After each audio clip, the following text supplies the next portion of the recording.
Hey guys, over the course of this year, 2017 in the UK, I've had a lot of political discussions with some of you in the comments, some of the emails and tweets that I've been receiving, as well as the discussions I've had in some of the pubs and the institutions out here. And I just wanted to share, three of the phrases that I'm surprised I hear as commonly as I do, simply because these are political phrases that they really don't have a lot of grounding in reality.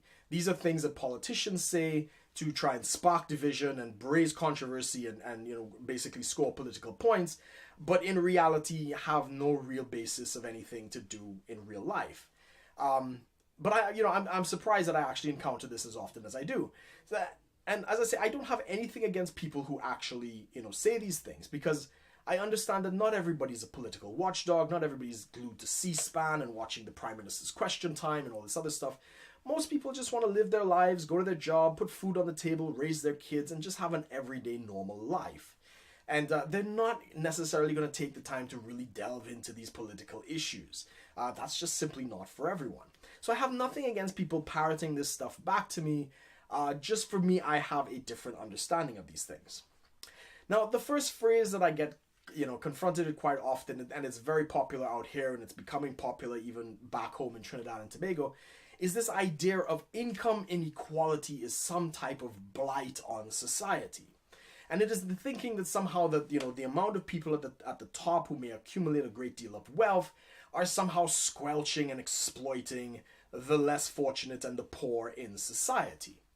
Now, this is given into with the economic fallacy of the fixed pie, meaning we suspect that there's only a limited amount of wealth out there, and if somebody has it, that means instantly somebody does not have it. But that is actually not how the economy actually works. There is no fixed limit on the amount of wealth that's out there in the world, and even if somebody does get some accumulation of wealth, there's nothing to keep other people from accumulating wealth unto themselves. Wealth is literally a creation of product, ideas, and all sorts of things. Now, if we really want to address the issue of the least fortunate, we need to address something that's known as income mobility, which is something never spoken of in the political arena. And that is, we want the ability for the poorest in society to ascend the income strata and become wealthy, or at least more wealthy than their initial position. And it works in reverse. We also wanted to make it as easy as possible for somebody at the top of the income strata to fall down the income ladder if they produce a product that maybe injures people or harms people or the public, or they've been caught in some kind of fraud, or whatever the case might be. It must be equally as simple for that person to fall down and lose wealth in the income strata. So the true measure of a society, of a good measure of how well a society is doing, is this idea of income mobility. Now, naturally, we all transcend the income mobility. When we're born as children, teenagers, whatever, we all start out at the bottom strata of this income strata, in the sense we're not making any money. We are, even though we might live in a middle class home or upper middle class, whatever the case is, technically you are considered poor. You are considered to be in poverty. And as you graduate or get your first job and you start to improve your circumstance in life, we naturally ascend this income strata. And the idea is we want people to ascend as much as possible and improve their overall circumstances. So that is the first term that I hear very often out here. And again, just to show that this idea of the fixed fallacy, earlier this week I read an article on the Bloomberg where a company came out with a medical device, and the stock of the company shot up, and instantly the CEO, who owned 24% of the shares, became a billionaire overnight. And the believers in this fixed pie fallacy, I will simply ask them, how did that happen? Did this person go out on the street with a gun to all the poor people and say, give me money, give me money, give me money, and then overnight he suddenly became a billionaire? Obviously, that's not the case. He did it via, as most of the wealthy do, by building a company, building a product, and so forth, and selling those shares on the market. And when the value of those shares shot up, his worth instantly increased. Literally overnight. It happened overnight.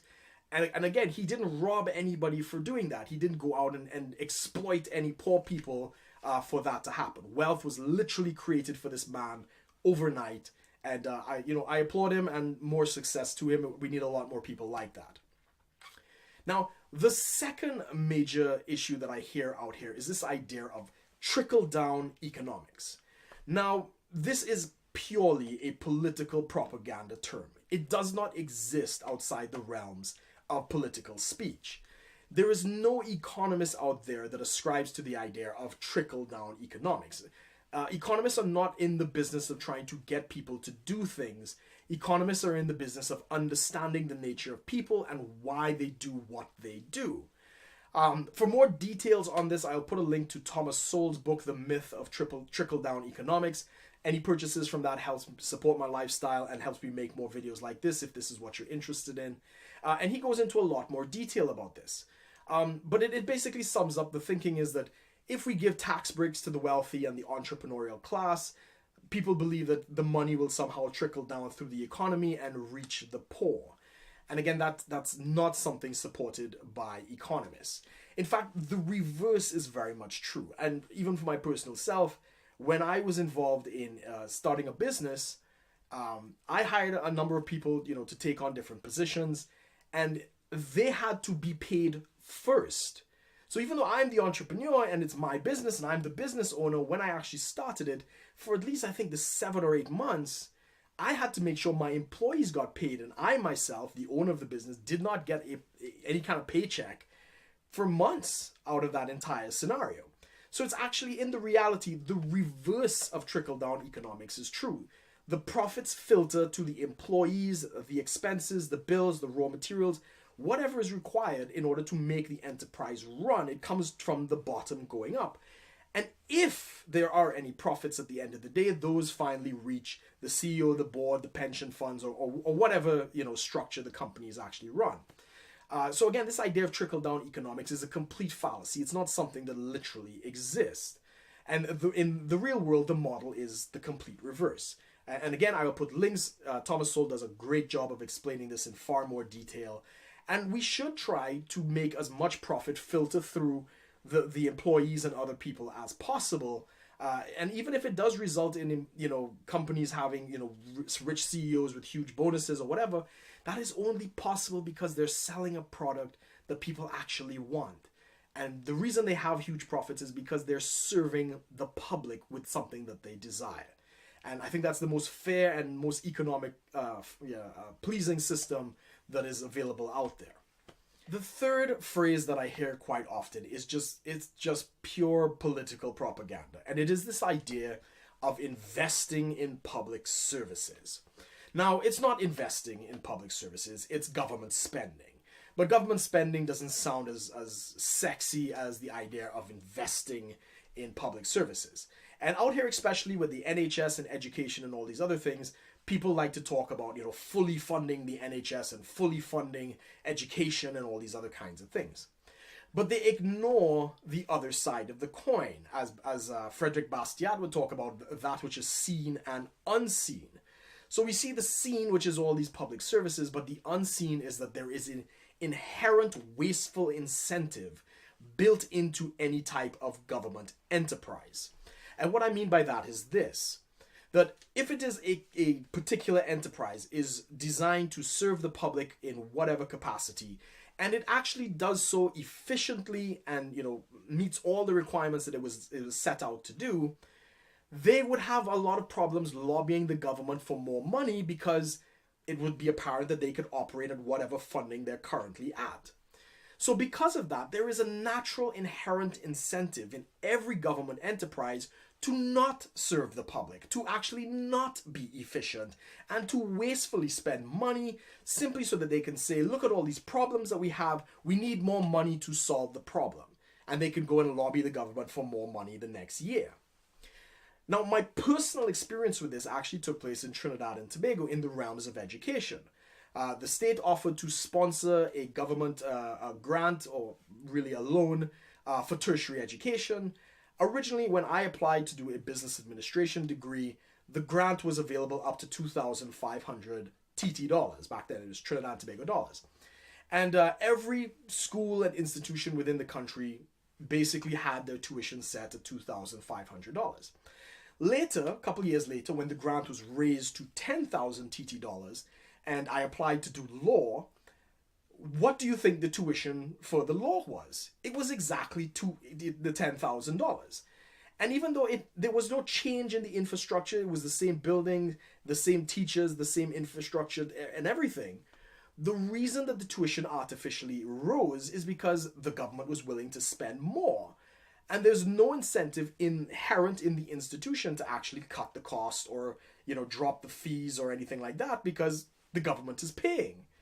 And this is the problem. When the government is paying, it's not limited by such things as how much money they saved or the profits that they're making or anything like that. It's not their money. It's money that they've gotten from us, the taxpayers, or borrowed, or printed, or whatever the case might be. And it's basically a blank check.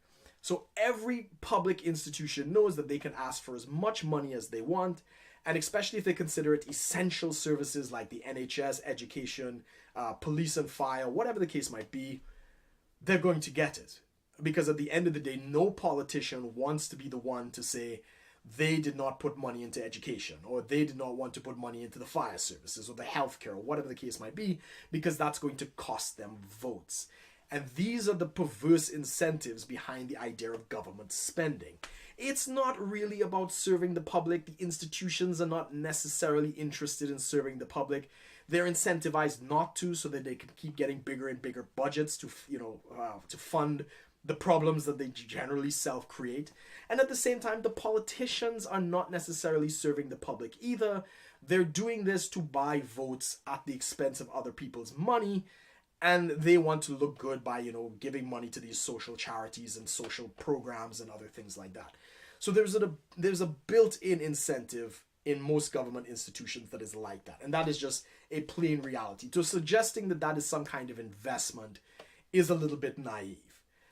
So guys, these are the kinds of things that I've been confronted with. You are absolutely free to disagree with me. And with that said, I'm not saying that these public servants don't actually work very hard. And I'm not saying that they're not under pressure in the case of the NHS and other things like that. It's just that the overall structures of the system tend to create these types of things. They want people to be really hardworking and stressed out and other things, so they can use that as in their campaign to say, we need more money, we need more money. And just think about it. Have you ever heard of a government institution or program ever saying, we have solved the problem? Whether it's homelessness, veterans affairs, healthcare, whatever. We have enough. We have solved the problem.